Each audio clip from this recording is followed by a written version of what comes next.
अच्छा ये बताइए, आप इतने बड़े राज्य के मुख्यमंत्री हैं, ये आपकी पुलिस जो है ये ऐन मौके पे मुंह से ही मतलब ठां ठां के। देखिए कविराज, हाँ, ये हमारी नई तकनीक है। मतलब इसमें भी तकनीक। बिल्कुल। वो क्या तकनीक है आपकी? इस तकनीक का नाम है भोकाल तकनीक।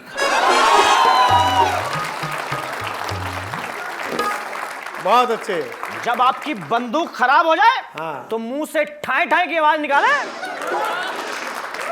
इससे भौकाल पैदा होगा। बिल्कुल पैदा होगा। आप क्या सब ऊपर से नीचे तक मुंह से ही ठां ठां कर रहे हैं? आप भी वही काम कर रहे हैं। अच्छा ये बताइए, दीपावली और होली आपकी बड़ी चर्चा में रहती है। होली पे तो आप बैठ के निकलते हैं नगर में, दीपावली इस बार आपने बड़ी भव्य कर दी। तो ये जो अयोध्या में आपने 3 लाख दिए जलाए, जो 3 लाख दिए थे, इनका कोई हिसाब किताब जोड़ा कि 3 लाख ही क्यों? मतलब देखिए कविराज, हाँ, मैं आपको बता दूं कि मैं बिना गणित के हिसाब के कोई काम नहीं करता। इस वर्ष दिवाली पर हाँ, 3 लाख दिए जलाए, अगले वर्ष फिर 3 लाख, यानी 5 वर्ष की योजना में 3 लाख के हिसाब से 15 लाख दिए। 15 लाख दिए। 15 लाख दिए कि नहीं दिए? दिए कि नहीं दिए? लो जी, 15 लाख दिए। अच्छा, मतलब जिस लॉजिक से वो केंद्र चला रहे हैं उसी लॉजिक से आप लखनऊ चला रहे हो। ये बताइए योगी जी कि अब चुनाव आने वाला है और उत्तर प्रदेश में भी चुनाव आएगा कुछ वर्षों बाद जी। तो आप किसके साथ गठबंधन करेंगे? मैं राजनीतिक रूप से या निजी रूप से गठबंधन का समर्थन नहीं करता। गठबंधन का तो इरादा नहीं है, लेकिन जो आपने एंटी रोमियो स्क्वाड बनाया था जी। ऐसे ही कोई एंटी कोएलिशन स्क्वाड भी बनाने का आपका इरादा है?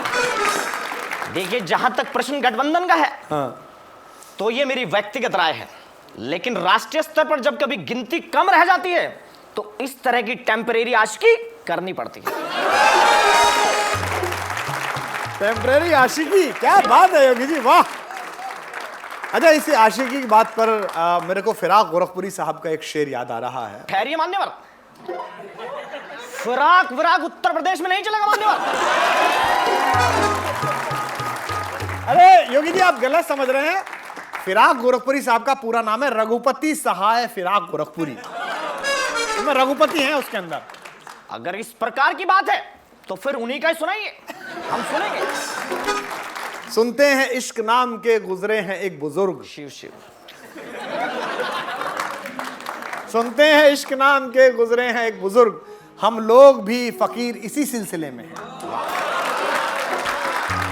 बुजुर्ग से मुझे याद आया कि हम बुजुर्गों की बहुत इज्जत करते हैं जी।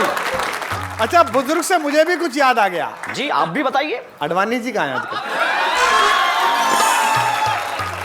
अडवाणी जी हमारे बड़े हैं, हमारे बुजुर्ग हैं। अच्छा। बल्कि मैं तो यह कहूंगा कि वो हमारी पार्टी के लिए भीष्म पितामह की तरह हैं जी। अच्छा, भीष्म पितामह है, इसीलिए आप लोगों ने शरशैया पे लिटा दिया है। लेकिन अच्छा एक बात योगी जी, सभी लोग कहते हैं आपका नाम आता है मोदी जी के बाद और आप देश के सबसे बड़े पॉपुलेशन के मुख्यमंत्री हैं, तो प्रधानमंत्री बनने का कोई सपना अपना आप देखते हैं? बता दीजिए, मन की बात है, बता दीजिए। कविराज, मैं आपसे एक प्रश्न पूछना चाहता हूं। बताइए बताइए। ये जो युवक युवती सामने बैठे हैं, क्या ये दोनों विवाहित हैं? नहीं, उससे क्या होगा? विवाहित नहीं होंगे, बैठ जाएंगे तो क्या हो जाएगा उससे? नहीं, मैं आपसे एक गुजारिश करना चाहूंगा कविराज। हाँ। कि आप अपने कार्यक्रम में युवक युवती के बैठने की व्यवस्था अलग कीजिए। उससे क्या होगा योगी जी? उससे हमारी संस्कृति की रक्षा होगी। आपका एंटी लव स्टैंड है, ये कहां तक जस्टिफाइड है? मतलब मुझे अजीब सा लगता है, कृष्ण जो है भगवान हैं, उनके साथ राधा रानी की पूजा होती है, माँ राधा उनके प्रेम की भागीदार हैं, प्रेम की तो सदा पूजा होती है। क्या मतलब आप जो प्रेम के इतने खिलाफ हैं, ये क्या है? कविराज, हाँ। आप वो प्रधानमंत्री वाला प्रश्न पूछ लीजिए, वो ज्यादा बेहतर है।